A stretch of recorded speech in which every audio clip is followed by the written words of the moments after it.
तर बरं होईल आणि फायनल व्हायचे. चालू ना, चालू आहे, चालू आहे, चालू आहे, बोला ना. सासू आणि दयाळू लगनवाली शोषी अशा प्रार्थना वगैरे 15 ऑगस्टच्या दिवशी. अरे वा, मी भेटली ना पहिली. काय विकास दुसरी झाली, मी पहिले झालं एक झालं. उभी होती अंगणात नजर गेली आकाशात शिवाचं लग्न नाव घेते बायकोच्या नावाचं.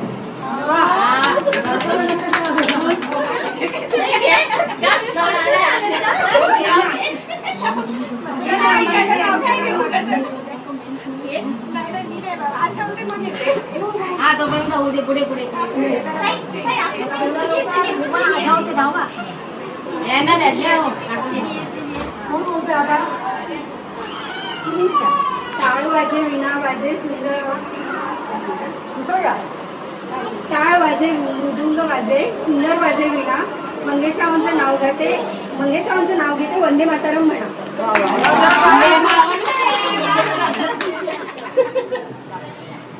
जन्मदिन मातेने पालन केले की त्याने रवींद्रचं नाव घेऊन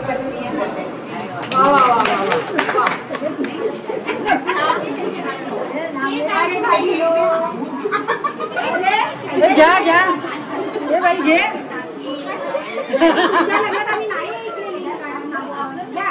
ले लो अरे नुसतं नाव तरी घे. नवऱ्याचं नुसतं नाव घेतलं झालं. कोण राहिलं? घ्या ना पटापट पटापट.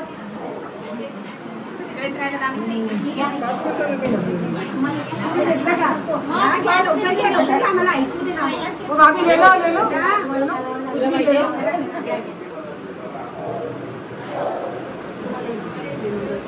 कोण घेत आहे?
त्या तोंडात घेतात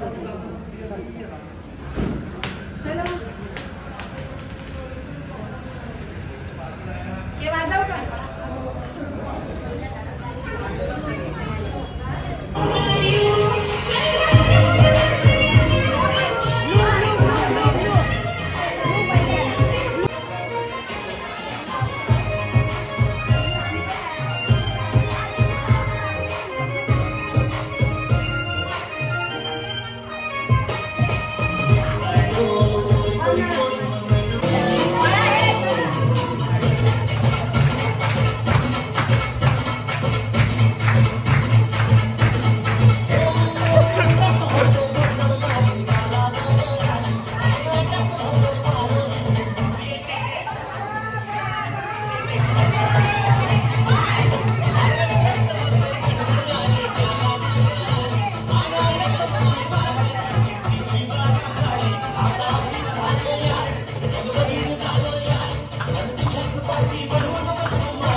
गावात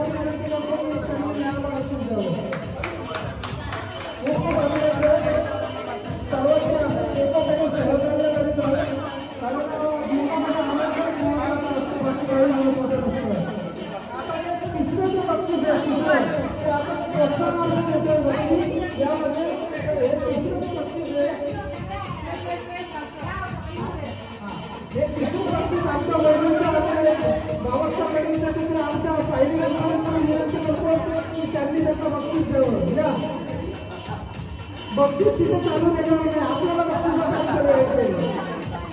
खूप खूप छान खूप छान खूप छान आपल्या कार्यक्रमामध्ये सहभाग नोंदवला खूप आनंद वाटला असाच सहभाग नोंदवा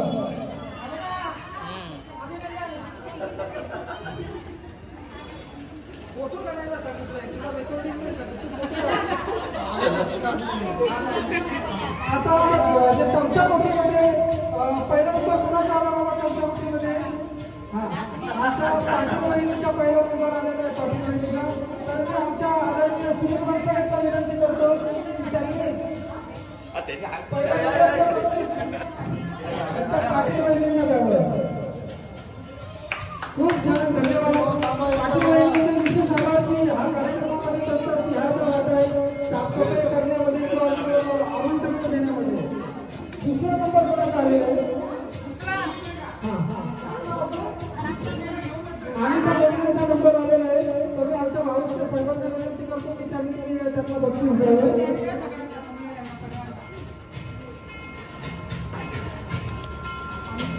धन्यवाद मॅडम तिसरा कोण आहे शेलार वहिनी आता आमच्या कल्पनेला विनंती करतो की त्यांनी द्यावं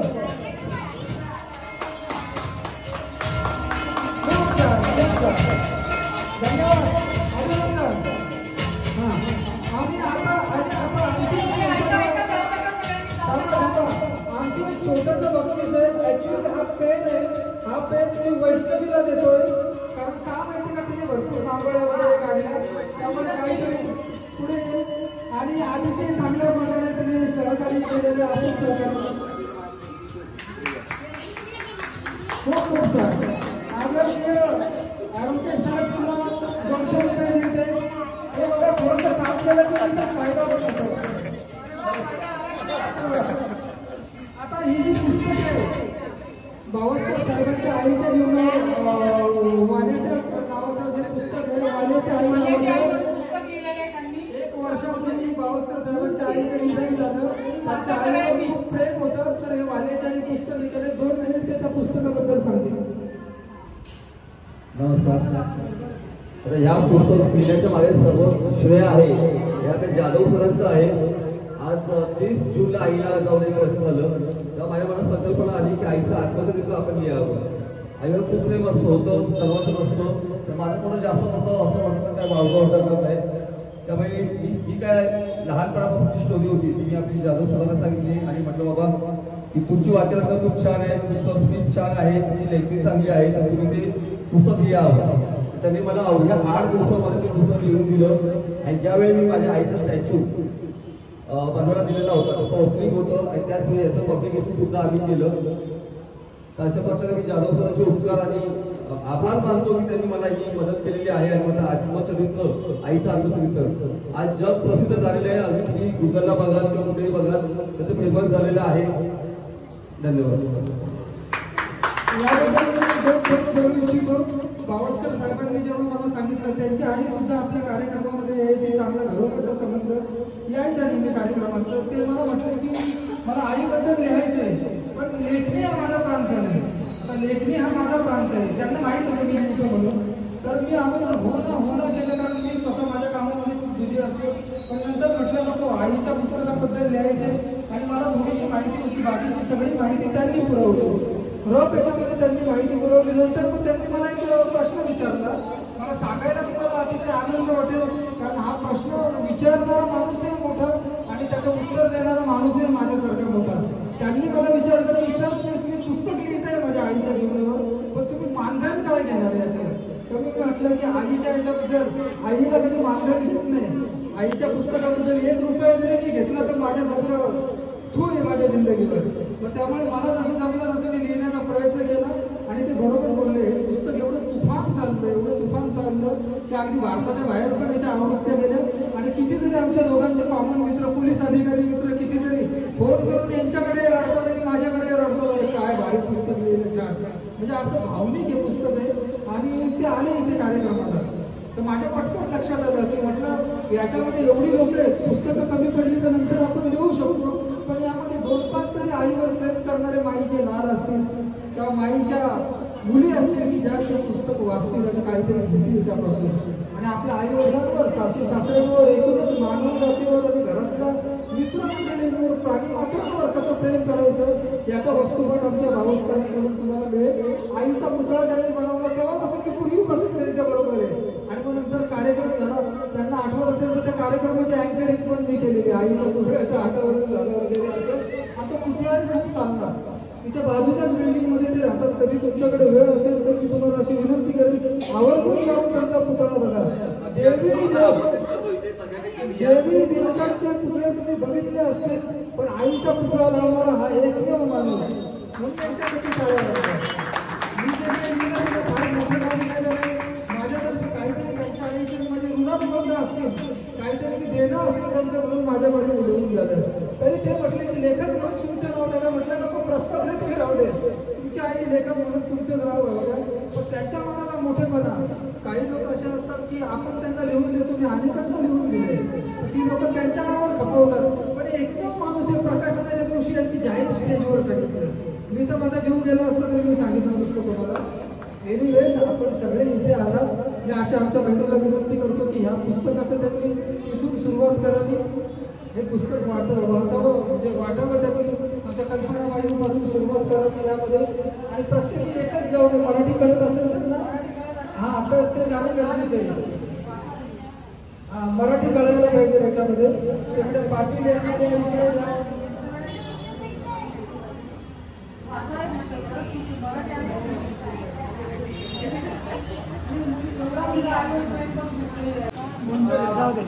तर पाटील ताई, आजचा कार्यक्रम तुम्हाला कसा वाटला?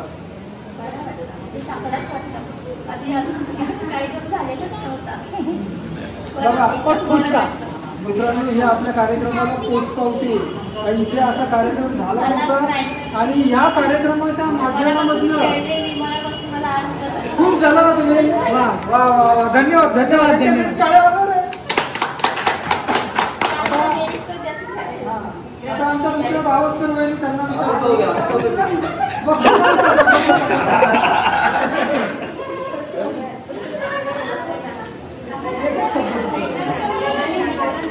या आपल्या भावस्कर वहिनी त्या नेहमी आपल्या कार्यक्रमामध्ये असतात शब्द खडकाच्या. वहिनी, आमचा कार्यक्रम कसा वाटला आणि तुम्ही बक्षीस जिंकले, तुम्हाला काय वाटतंय?